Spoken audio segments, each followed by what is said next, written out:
Hi ಎಲ್ಲರಿಗೂ ನಮಸ್ಕಾರ. ಎಲ್ಲ ಸರ್ಕಾರಿ ನೌಕರರಿಗೆ, ನಿವೃತ್ತ ಸರ್ಕಾರಿ ನೌಕರರಿಗೆ ಹಾಗೂ ಪಿಂಚಣಿದಾರರಿಗೆ ಮಹಾಚಂದ್ರ ಯೂಟ್ಯೂಬ್ ಚಾನಲ್ಗೆ ಆತ್ಮೀಯವಾದಂತಹ ಸ್ವಾಗತ.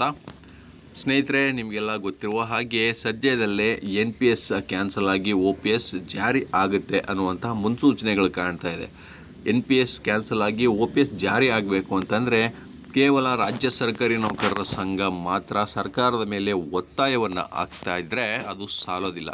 ಸರ್ಕಾರವೇ ರಚನೆ ಮಾಡಿರ್ತಕ್ಕಂಥ NPS ಅಧ್ಯಯನ ಸಮಿತಿ ಈಗ ಸದ್ಯದಲ್ಲೇ ಅವರ ವರದಿಯನ್ನು ಸರ್ಕಾರಕ್ಕೆ ಸಲ್ಲಿಸ್ತಾ ಇದ್ದಾರೆ. ಅವರು ಯಾವ ರೀತಿ ವರದಿಯನ್ನು ಸಲ್ಲಿಸ್ತಾ ಇದ್ದಾರೆ ಅದು ಕೂಡ OPS ಜಾರಿಯ ಮೇಲೆ ಡಿಪೆಂಡ್ ಆಗುತ್ತೆ.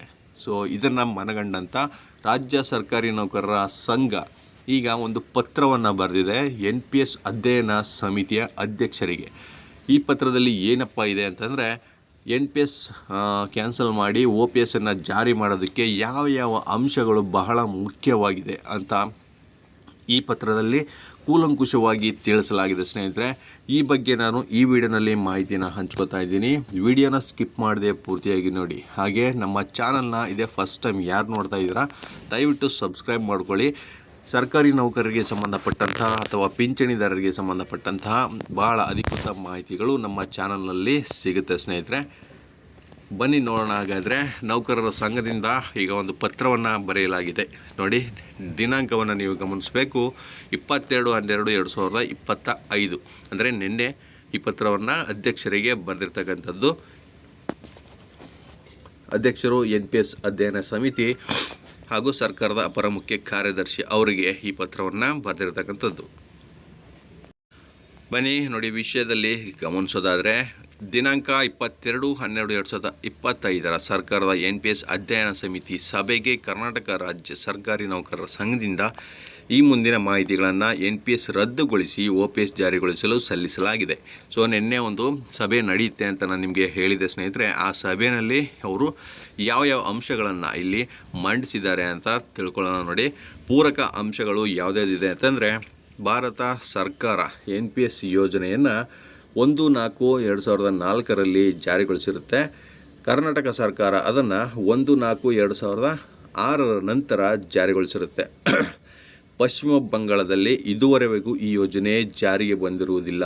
ಸೊ ಇದೊಂದು ಮುಖ್ಯವಾದ ಅಂಶ. ಪಶ್ಚಿಮ ಬಂಗಾಳ ರಾಜ್ಯಗಳು ಕೇಂದ್ರ ಸೇವೆಗಳಿಗೆ ಮಾತ್ರ ಯೋಜನೆಯನ್ನೇ ಮುಂದುವರಿಸಿರುತ್ತವೆ. ಆಂಧ್ರ ಪ್ರದೇಶ ಮತ್ತು ತೆಲಂಗಾಣ ರಾಜ್ಯಗಳು NPS ಬದಲಾಗಿ CPS ಅಂದರೆ ಕಾಂಟ್ರಿಬ್ಯೂಟರಿ ಪೆನ್ಷನ್ ಸ್ಕೀಮನ್ನು ಜಾರಿಗೊಳಿಸಿರುತ್ತೆ. ಈಗ ಅದು ಗ್ಯಾರಂಟಿ ಪೆನ್ಷನ್ ಸ್ಕೀಮ್ ಅಂದರೆ GPS ಆಗಿ ಪರಿವರ್ತನೆ ಆಗಿರುತ್ತೆ. ಭಾರತ ಸರ್ಕಾರ 2023ರಲ್ಲಿ ನೂತನ ಪಿಂಚಣಿ ಯೋಜನೆಯನ್ನು ರಾಷ್ಟ್ರೀಯ ಪಿಂಚಣಿ ಯೋಜನೆ ಎಂದು ಮರುಪದನಾಮಿಸಿರುತ್ತದೆ. NPS ಯೋಜನೆಯಲ್ಲಿ ನಮ್ಮ ರಾಜ್ಯ ಸರ್ಕಾರಿ ನೌಕರರು ತಮ್ಮ ಮೂಲ ವೇತನ ಮತ್ತು DA ಒಟ್ಟು ಮೌಲ್ಯದಲ್ಲಿ 10% ವಂತಿಗೆಯನ್ನು ಹಾಗೂ ಸರ್ಕಾರ 14% ವಂತಿಗೆಯನ್ನು ಪಾವತಿಸುತ್ತದೆ. ಇದರಿಂದ ಒಟ್ಟು 24% ವಂತಿಗೆ ನೌಕರರ ನಾನ್ ವಿತ್ಡ್ರಾವಬಲ್ ಖಾತೆಗೆ ಜಮಾ ಆಗುತ್ತದೆ. NPS ಖಾತೆಗೆ ಜಮಾವಾಗುವ ಹಣವನ್ನು ಷೇರು ಮಾರುಕಟ್ಟೆಯಲ್ಲಿ ಹೂಡಿಕೆ ಮಾಡಲಾಗುತ್ತಿದ್ದು, ಹೂಡಿಕೆಯಾಗುವ ಹಣಕ್ಕೆ ಯಾವುದೇ ನಿರ್ದಿಷ್ಟ ಭದ್ರತೆ ಇರುವುದಿಲ್ಲ ಹಾಗೂ ಮಾರುಕಟ್ಟೆಯ ಏರಿಳಿತಗಳಿಗೆ ಒಳಪಟ್ಟಿರುತ್ತದೆ. ಕಡಿಮೆ ಸೇವಾವಧಿ ಇರುವ ಹಾಗೂ C ಮತ್ತು D ದರ್ಜೆಯ ನೌಕರರಿಗೆ ಈ ಯೋಜನೆಯಿಂದ ಅತಿ ಕಡಿಮೆ ಮಾಸಿಕ ನಿವೃತ್ತಿ ವೇತನ ದೊರೆಯುತ್ತಿದೆ. NPS ಯೋಜನೆಯಿಂದ ಸರ್ಕಾರಿ ನೌಕರನ ನಿವೃತ್ತಿ ನಂತರದ ಸಾಮಾಜಿಕ ಹಾಗೂ ಆರ್ಥಿಕ ನಿರ್ವಹಣೆಗೆ ನಿರ್ದಿಷ್ಟ ಭದ್ರತೆ ಇರುವುದಿಲ್ಲ.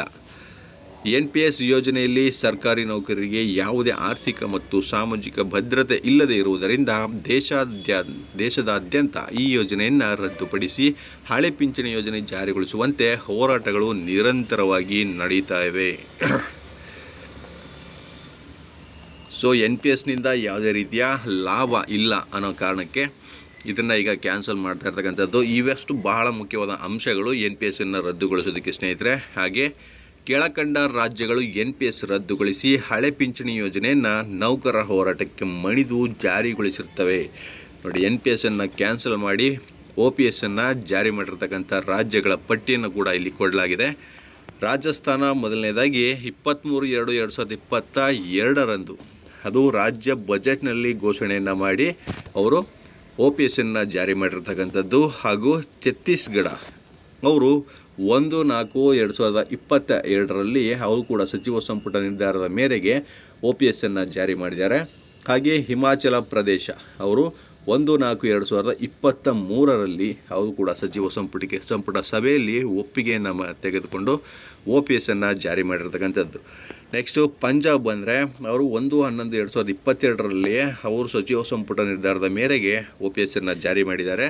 ತೆಲಂಗಾಣ 2025 ಅಂದರೆ ಇದೇ ವರ್ಷದಿಂದ GPS ಯೋಜನೆಯನ್ನು ಜಾರಿಗೊಳಿಸಿರುತ್ತೆ. ಸೊ ಅವರು OPSನ್ನು ಅಡಾಪ್ಟ್ ಮಾಡ್ಕೊಂಡೇ ಇರಲಿಲ್ಲ. ಅವರು ಈಗ GPS ಆಗಿ ಅದನ್ನು ಬದಲಾಯಿಸ್ಕೊಂಡು ನೌಕರರಿಗೆ ಅನುಕೂಲವನ್ನು ಮಾಡಿಕೊಡ್ತಾ ಇದ್ದಾರೆ. ಆಂಧ್ರ ಪ್ರದೇಶವು ಕೂಡ 1/9/2024 GPS ಯೋಜನೆಯನ್ನು ಜಾರಿ ಮಾಡಿಕೊಂಡಿದ್ದಾರೆ. ಹಾಗೆ ಜಾರ್ಖಂಡಲ್ಲಿ ನೋಡಿ ಸರ್ಕಾರ 1/9/2023 OPS ಯೋಜನೆಯನ್ನು ಘೋಷಣೆ ಮಾಡಿರುತ್ತೆ. ಸೊ ಇಷ್ಟು ರಾಜ್ಯಗಳು ನೌಕರರ ಹೋರಾಟದಿಂದ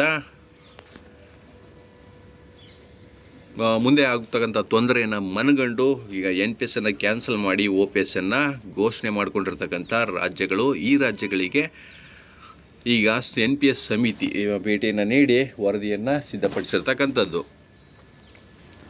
ಹಾಗೆ ಮತ್ತೊಂದು ಅಂಶವನ್ನು ಇಲ್ಲಿ ಸೇರಿಸಲಾಗಿದೆ ನೋಡಿ. ಭಾರತ ಸರ್ಕಾರ 1/4/2025 UPS ಯೋಜನೆಯನ್ನು ಜಾರಿಗೊಳಿಸಿದ್ದು, ಕೇಂದ್ರ ಸರ್ಕಾರಿ ಸೇವೆಯ ಸರ್ಕಾರಿ ನೌಕರರು UPS ಅಥವಾ NPS ಯೋಜನೆಯನ್ನು ಆಯ್ಕೆ ಮಾಡಿಕೊಂಡು ಮುಂದುವರಿಯಲು ಅವಕಾಶವನ್ನು ಕಲ್ಪಿಸಲಾಗಿರುತ್ತೆ.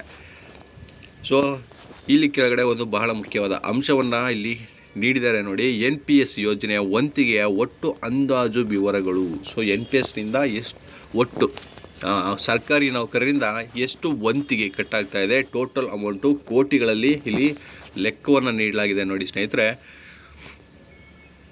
ಮೊದಲಿಗೆ ಗ್ರೂಪ್ ಎ ಅಲ್ಲಿ ಒಟ್ಟು ನೌಕರರು ಇರ್ತಕ್ಕಂಥದ್ದು 14,663 ನೌಕರರು ಗ್ರೂಪ್ ಎನಲ್ಲಿ ಇರ್ತಕ್ಕಂಥದ್ದು. ಅವರ ಕನಿಷ್ಠ ಮೂಲ ವೇತನ ಮತ್ತು ಡಿ ಎ ಎಷ್ಟು ಕಟ್ಟಾಗ್ತದೆ ಅಂದರೆ 14.25% ಅಷ್ಟು NPSಗೆ ಕಟ್ಟಾಗ್ತಾ ಇರ್ತಕ್ಕಂಥದ್ದು. ಕನಿಷ್ಠ ವೇತನ ನೋಡಿ 83,700 ಪ್ಲಸ್ ಅವರ DA 14.25% ಅಂದರೆ 11,927 ರೂಪಾಯಿ ಆಗುತ್ತೆ. ಒಟ್ಟು ಗ್ರೂಪ್ ಎ ಅವರಿಂದ ಕಟ್ಟಾಗ್ತಾ ಇರ್ತಕ್ಕಂಥದ್ದು ನೋಡಿ ಕನಿಷ್ಠ ಮೂಲ ವೇತನ ಪ್ಲಸ್ DA 14.25% ಒಟ್ಟು ಸೇರಿದ್ರೆ ಸ್ನೇಹಿತರೆ 95,627.25 ಇಷ್ಟು ಅಮೌಂಟ್ ಆಗಿರುತ್ತೆ. ಅದರಲ್ಲಿ ಅವರಿಗೆ ವಂತಿಗೆಯನ್ನು ಕಟ್ ಮಾಡ್ತಾ ಇರ್ತಕ್ಕಂಥದ್ದು 140.21. ಸೊ ಇಷ್ಟು ಒಟ್ಟು 140 ಕೋಟಿ ಗ್ರೂಪ್ ಎ ಅವರಿಂದನೇ ಕಟ್ಟಾಗ್ತಾ ಇರ್ತಕ್ಕಂಥದ್ದು ಸ್ನೇಹಿತರೆ. ಸರ್ಕಾರದ ವಂತಿಗೆ 14% ಅವರು ಸೇರಿಸ್ತಾ ಇರ್ತಕ್ಕಂಥದ್ದು, ಅದು 196.30 ಕೋಟಿಗಳಾಗಿರುತ್ತೆ. ಅದು ಬರೀ ಗ್ರೂಪ್ ಎ ನೌಕರರಿಗೆ ಸ್ನೇಹಿತರೆ. ಹಾಗೆ ಗ್ರೂಪ್ ಬಿ ನೌಕರರಿಗೆ ಟೋಟಲ್ಲು 19,458 ನೌಕರರು ಇರ್ತಕ್ಕಂಥದ್ದು. ಅವರಿಗೆ 69,250 ಪ್ಲಸ್ 9,868. ಸೊ ಇದು ಕನಿಷ್ಠ ಮೂಲ ವೇತನ ಮತ್ತು ಅವರ DA ಆಗಿರುತ್ತೆ. ಒಟ್ಟು 79,118 ಅವರ ಎಲ್ಲ ವೇತನ ಆಗಿರ್ತಕ್ಕಂಥದ್ದು. ಅದರಲ್ಲಿ ಅವರ ವಂತಿಗೆ ಕಟ್ಟಾಯ್ತಾ ಇರ್ತಕ್ಕಂಥದ್ದು 153.94 ಕೋಟಿಗಳು. ಅದರಲ್ಲಿ ಸರ್ಕಾರ 14% ಸೇರಿಸಿದ್ರೆ 215.252 ಕೋಟಿ ಇಷ್ಟ ಆಗುತ್ತೆ. ಹಾಗೆ ಗ್ರೂಪ್ ಸಿ ನಲ್ಲಿ ಅಧಿಕ ನೌಕರರು ಇರ್ತಕ್ಕಂಥದ್ದು 2,37,108 ನೌಕರರು ಇರ್ತಕ್ಕಂಥದ್ದು. ಅವರದ್ದು ಒಟ್ಟು ಕನಿಷ್ಠ ಮೂಲ ವೇತನ ಸ್ನೇಹಿತರೆ 44,425 ರೂಗಳು ಹಾಗೂ 6,330 ರು, ಒಟ್ಟು 50,755 ಅವರ ಮೂಲ ವೇತನ ಆಗಿರುತ್ತೆ. ಹಾಗೂ 1,203.45 ಕೋಟಿಗಳಷ್ಟು ಅವರ NPSಗೆ ಕಟ್ಟಾಗ್ತಾ ಇರತಕ್ಕಂಥ ವಂತಿಗೆ ಸ್ನೇಹಿತರೆ. ಹಾಗೂ ಸರ್ಕಾರ ನೀಡ್ತಾ ಇರ್ತಕ್ಕಂಥದ್ದು 14% 1,684.83 ಕೋಟಿಗಳಷ್ಟು. ಹಾಗೂ ಅದೇ ರೀತಿ ಗ್ರೂಪ್ ಡಿ ನೌಕರರಿಗೆ ನೋಡಿ 22,555 ನೌಕರರು ಇರ್ತಕ್ಕಂಥದ್ದು. ಅವರ ಕನಿಷ್ಠ ಮೂಲ ವೇತನ ನೋಡಿ 27,000 ಹಾಗೂ DA ಬಂದು 3,847, ಒಟ್ಟು 30,847 ರೂಪಾಯಿ ಸಾವಿರ ಕೋಟಿಗಳು ಅವ್ರಿಗೆ ವೇತನ ನೀಡ್ತಾ ಇರ್ತಕ್ಕಂಥದ್ದು. ಅದರಲ್ಲಿ ಕಟ್ಟಾಗ್ತಾ ಇರ್ತಕ್ಕಂಥ ವಂತಿಗೆ ನೋಡಿ 69.57 ಕೋಟಿ ಹಾಗೂ ಸರ್ಕಾರ ನೀಡ್ತಕ್ಕಂಥ 97.40 ಕೋಟಿಗಳು. ಒಟ್ಟು ಸ್ನೇಹಿತರೆ NPSನಲ್ಲಿ ಸರ್ಕಾರಿ ನೌಕರರಿಂದ ಕಟ್ಟಾಗ್ತಾ ಇರ್ತಕ್ಕಂಥ ವಂತಿಗೆ 1567 ಕೋಟಿಗಳು ಆಗಿರುತ್ತೆ ಎಲ್ಲ ನೌಕರರಿಂದ. ಹಾಗೂ ಸರ್ಕಾರ ನೀಡ್ತಾ ಇರ್ತಕ್ಕಂಥ 14% ವಂತಿಗೆಯಲ್ಲಿ 2194.08 ಕೋಟಿಗಳಷ್ಟು ಈಗ ಇರ್ತಕ್ಕಂಥದ್ದು, ಹಾಲಿ ಇರ್ತಕ್ಕಂಥದ್ದು. ಅದರ ನೋಡಿ ವಾರ್ಷಿಕ ವೆಚ್ಚ ಅಂದಾಜು ಮೂಲ ವೇತನಕ್ಕೆ 2194 ಕೋಟಿ ಆಗಿರುತ್ತೆ. ಹಾಲಿ ಸರ್ಕಾರದಿಂದ ಪಾವತಿಯಾಗುತ್ತಿರುವ ಮೊತ್ತ 3000 ಕೋಟಿ ಆಗಿರುತ್ತೆ ಸ್ನೇಹಿತರೆ. ಸೊ NPSನಿಂದ ಇಷ್ಟು ಅಮೌಂಟು ಪಾವತಿ ಆಗ್ತಾ ಇರ್ತಕ್ಕಂಥದ್ದು. ಸೊ ಇದರ ಜೊತೆಗೆ ನೋಡಿ, ರಾಜ್ಯದಲ್ಲಿ ಖಾಲಿ ಇರುವ ಹುದ್ದೆಗಳಿಂದ ಪ್ರಸ್ತುತ ಸರ್ಕಾರಕ್ಕೆ ಉಳಿತಾಯ ಆಗುತ್ತಿರುವ NPS ವಂತಿಗೆ ಮೊತ್ತ ಇದು ಕೂಡ ಕೋಟಿ ರೂಗಳಲ್ಲೇ ಮೆನ್ಷನ್ ಮಾಡಲಾಗಿದೆ.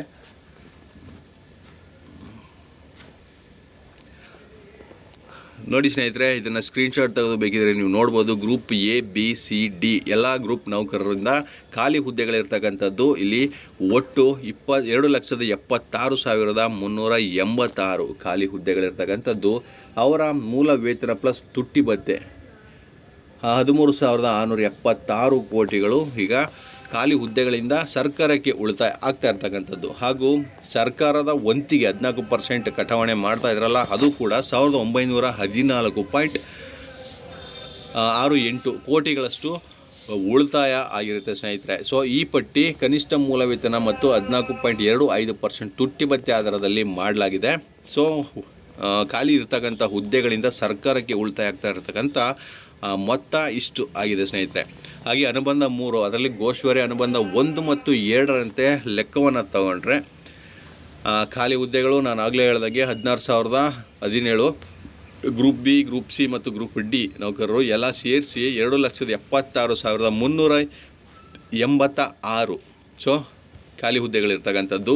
ಹುದ್ದೆಗಳಿಂದ ಉಳಿತಾಯ ಆಗ್ತಾ ಇರ್ತಕ್ಕಂಥ ಮೊತ್ತ 1914.68 ಕೋಟಿಗಳು. ಹಾಗೆ ಕಾರ್ಯನಿರತ NPS ನೌಕರರ ಸಂಖ್ಯೆ ಈಗ ಇರ್ತಕ್ಕಂಥದ್ದು ಹಾಲಿ 2,93,784 ಮಂದಿ. ಸೊ ಹೀಗಾಗಿ ಕಾರ್ಯನಿರತ NPS ನೌಕರರ ಸರ್ಕಾರದ ವಂತಿಗೆ 14% ಕಟಾವಣೆ 3,000 ಕೋಟಿಗಳು. ನಾನು ಆವಾಗಲೇ ಹೇಳ್ದಂಗೆ ಇಷ್ಟನ್ನು ಕಟಾವು ಮಾಡ್ತಾ ಇರ್ತಕ್ಕಂಥದ್ದು ಸರ್ಕಾರದಿಂದ ನೀಡ್ತಾ ಇರ್ತಕ್ಕಂಥದ್ದು 3,000 ಕೋಟಿ. ಈ ಎಲ್ಲ ಅಂಕಿಅಂಶಗಳನ್ನು ಗಮನಿಸಿ ಸ್ನೇಹಿತರೆ, ಪ್ರಸ್ತುತ ಸರ್ಕಾರಕ್ಕೆ ಉಳಿತಾಯ ಆಗ್ತಾ ಇರ್ತಕ್ಕಂಥ ಮೊತ್ತದ ವಿವರವನ್ನು ಇಲ್ಲಿ ನೋಡೋದಾದರೆ, ಹಾಲಿ ಇರುವ ಖಾಲಿ ಹುದ್ದೆಗಳ ಕಾರಣದಿಂದ NPS ವಂತಿಗೆ ಉಳಿತಾಯದ ಮೊತ್ತ 1914.68 ಕೋಟಿಗಳು. ಹಾಗೂ ಹಾಲಿ ಸರ್ಕಾರ ಪ್ರತಿ ವರ್ಷ ಪಾವತಿ ಮಾಡುತ್ತಿರುವ NPS ವಂತಿಗೆ ಮೊತ್ತ ಇದು 2025ನೇ ವರ್ಷದ ಅಂದಾಜಿನಂತೆ ಸ್ನೇಹಿತರೆ 3,000 ಕೋಟಿ. 2010ರಿಂದ ಇಲ್ಲಿವರೆಗೆ 2024ರವರೆಗೆ NPS ವಂತಿಗೆ 25,000 ಕೋಟಿಗಳಷ್ಟು ಆಗಿರುತ್ತೆ ಸ್ನೇಹಿತರೆ. ಸೊ ಇದೆಲ್ಲ ಸರ್ಕಾರಿ ನೌಕರರ ದುಡ್ಡುಗಳಾಗಿದೆ. ಇದರ ಜೊತೆ ರಾಜ್ಯದಲ್ಲಿ ಹಾಲಿ ಖಾಲಿ ಇರುವ 2,76,386 ಹುದ್ದೆಗಳಿಂದ ಸರ್ಕಾರಕ್ಕೆ ಪ್ರತಿ ಮಾಸಿಕ ವೇತನ ಮತ್ತು ಭತ್ಯೆಗಳಿಗೆ ಅಂದಾಜು ರು 15,990 ಕೋಟಿ ಉಳಿತಾಯವಾಗಲಿದ್ದು, ವಾರ್ಷಿಕವಾಗಿ ಅಂದಾಜು ಮೊತ್ತ 1,87,080 ಕೋಟಿಗಳು ಸರ್ಕಾರಕ್ಕೆ ಉಳಿತಾಯ ಆಗ್ತಾ ಇದೆ. ಸಂಘದ ಹೋರಾಟದ ಮೇರೆಗೆ ಕರ್ನಾಟಕ ರಾಜ್ಯದಲ್ಲಿ ಹಳೆಯ ಪಿಂಚಣಿ ಯೋಜನೆಯನ್ನು ಮರುಸ್ಥಾಪಿಸುವ ಸಂಬಂಧ ದಿನಾಂಕ 11/12/2018, 1/3/2023 ಹಾಗೂ 16/8/2024ರಂದು ಸರ್ಕಾರ ವಿವಿಧ ಹಂತದಲ್ಲಿ ಸಮಿತಿಗಳನ್ನು ರಚಿಸಿ ಸರ್ಕಾರಕ್ಕೆ ವರದಿ ನೀಡಲು ನೇಮಿಸಲಾಗಿರುತ್ತದೆ. ಆದರೆ ಇದುವರೆಗೂ ಸಮಿತಿಗಳು ಸರ್ಕಾರಕ್ಕೆ ಯಾವುದೇ ವರದಿಗಳನ್ನು ಸಲ್ಲಿಸಿರುವುದಿಲ್ಲ. ಪ್ರಸ್ತುತ ಕಾರ್ಯನಿರ್ವಹಿಸುತ್ತಿರುವ NPS ನೌಕರರು ಗರಿಷ್ಠ 15ರಿಂದ 20 ವರ್ಷಗಳಲ್ಲಿ ಗರಿಷ್ಠ ಪ್ರಮಾಣದಲ್ಲಿ ವಯೋನಿವೃತ್ತಿ ಹೊಂದಲಿದ್ದಾರೆ. ಈ ಬಗ್ಗೆ ಭಾರತ ಸರ್ವೋಚ್ಚ ನ್ಯಾಯಾಲಯವು ನೀಡಿರುವ ತೀರ್ಪಿನಲ್ಲಿ ಪಿಂಚಣಿ ಎಂಬುದು ಮಾಲೀಕನ ಮರ್ಜಿಯಾಗಲಿ, ದಯಾಭಿಕ್ಷೆ ಅಥವಾ ದಾನವಾಗಲಿ ಅಲ್ಲ, ಬದಲಿಗೆ ಅದು ನೌಕರರು ತಮ್ಮ ತಾರುಣ್ಯದಲ್ಲಿ ನಿರಂತರವಾಗಿ ಸಲ್ಲಿಸಿದ ಸೇವೆಗೆ ತಾವೇ ಗಳಿಸಿದ ವೇತನವಾಗಿದೆ. ನಿವೃತ್ತ ನೌಕರರು ನೆಮ್ಮದಿ, ಸ್ವಾವಲಂಬನೆ ಮತ್ತು ಆತ್ಮಗೌರವದಿಂದ ಬಾಳಲು ನಿವೃತ್ತಿ ಪೂರ್ವ ಜೀವನದ ಮಟ್ಟದಲ್ಲಿ ಬದುಕು ಸಾಧ್ಯವಾಗುವಂತೆ ಪಿಂಚಣಿ ವೇತನ ಇರಬೇಕು ಎಂದು ಹೇಳಿದೆ. ಸಂಘದ ಕೋರಿಕೆಯಂತೆ NPS ಯೋಜನೆಯನ್ನು ರದ್ದುಪಡಿಸಿ ಹಳೆ ಪಿಂಚಣಿ ಯೋಜನೆಯನ್ನು ಜಾರಿಗೊಳಿಸಿದಲ್ಲಿ ಸರ್ಕಾರಕ್ಕೆ ಸಾವಿರಾರು ಕೋಟಿಗಳ ಹಣ ಉಳಿತಾಯವಾಗಲಿದೆ. ಈ ಹಣವನ್ನು ಸರ್ಕಾರ ಅಭಿವೃದ್ಧಿ ಮತ್ತು ಇನ್ನಿತರೆ ಕಾರ್ಯಗಳಿಗೆ ಬಳಸಲು ಉಪಯೋಗ ಆಗಲಿದೆ. ಸೊ ಇಷ್ಟು ಬಹಳ ಮುಖ್ಯವಾದಂಥ ಅಂಶಗಳನ್ನು ಸರ್ಕಾರಿ ನೌಕರರ ಸಂಘದಿಂದ ಈಗ NPS ಸಮಿತಿಯ ಅಧ್ಯಕ್ಷರಿಗೆ ನೀಡಿದ್ದಾರೆ. ಸ್ನೇಹಿತರೆ, ನಿನ್ನೆ ನಡೆದಿರ್ತಕ್ಕಂಥ ಸಭೆಯಲ್ಲಿ ಏನೇನು ಚರ್ಚೆ ಆಗಿತ್ತು ಅದರ ಅಪ್ಡೇಟ್ ಇನ್ನು ಬಂದಿಲ್ಲ ಸ್ನೇಹಿತರೆ. ಇವತ್ತು ಬರುತ್ತೆ, ನಾನು ಇಮ್ಮಿಡಿಯೇಟಾಗಿ ನಿಮಗೆ ತಿಳಿಸ್ಕೊಡ್ತೀನಿ ಅದು ಅಪ್ಡೇಟ್ ಏನಾಗಿದೆ ಅಂತ. ಸೊ ಅಲ್ಲಿ ತನಕ ಕಾಯ್ತಾ ಇರಿ ಸ್ನೇಹಿತರೆ. ಇದು ನೌಕರರ ಸಂಘ ನೀಡಿರ್ತಕ್ಕಂಥ ಇಷ್ಟು ಅಧಿಕೃತ ಮಾಹಿತಿ. ಮತ್ತಷ್ಟು ಮಾಹಿತಿ ಜೊತೆಗೆ ನಿಮ್ಮನ್ನು ಭೇಟಿ ಮಾಡ್ತೇನೆ. ನಮಸ್ಕಾರ.